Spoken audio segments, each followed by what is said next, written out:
Megan. It's Monday, July 19th, and we are again talking about vaccine hesitancy. What is it, like 98.9% of all hospitalizations and 99.1% of all deaths of COVID are of those who are unvaccinated. I don't know what other incentive people need.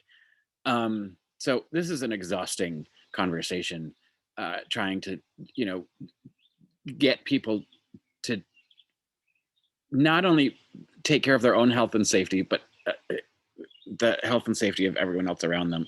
I don't know if they don't, if they're willing to die from COVID because they're afraid this vaccine's got a chip in it while they post on Facebook from their phone. Lies and misinformation about it. There's not a lot you can do to help that kind of stupid. Um, so, uh, so the discussion is, Biden is saying social media takes part of the blame. Fauci is saying conservative media takes part of the blame, which is absolutely true. You disagreed with that, but the facts are obvious that those are two of the largest platforms for misinformation about the vaccine and about the virus. So you're wrong there. Again, you criticize the outreach to Republicans from the Biden White House, go on some weird soliloquy about what Democrats think a Republican is. And then you say you need to get, talk to Republicans on the ground and get people who the unvaccinated trust to talk to them about vaccines. That's exactly what Biden has been doing in localities all across the country, is trying to get local, grassroots organizations, places from the churches, their local doctors, their the people in their own community to go out door to door and talk to them about it.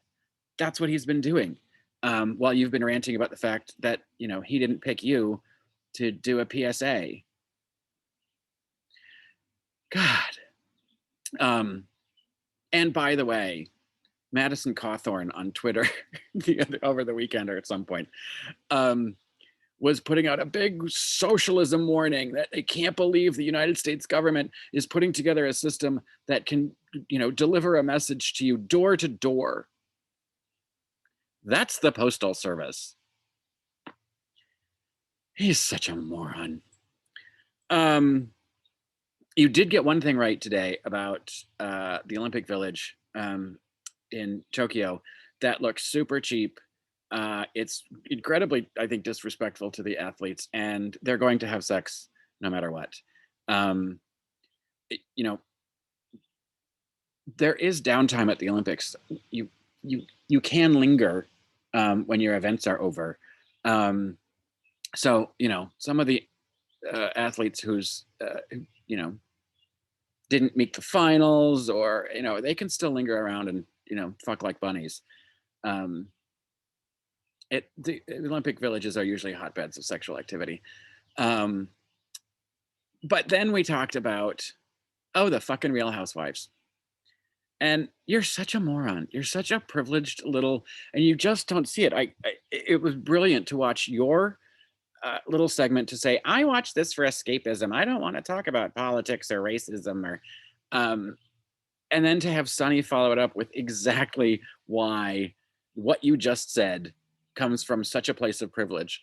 Because what this woman is doing on this program is, exploring with these other white women of privilege that I don't get the opportunity to take a break from racism.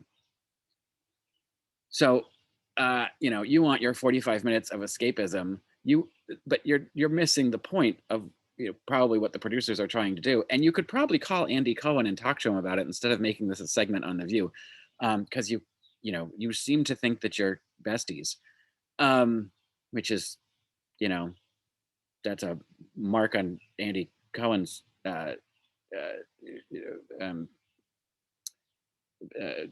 What is it? I had a brain fart of his rational thinking. Anyway, uh, you just exemplified exactly what the point this woman's trying to make on this program is. There's a whole lot of people that don't have the opportunity to not think about the politics of a situation, the rampant racism, uh, you know, constant homophobia, Islamophobia, all of the anti-Semitism. There's people that don't get the opportunity to just say, I don't want to think about that because it's part of their daily life.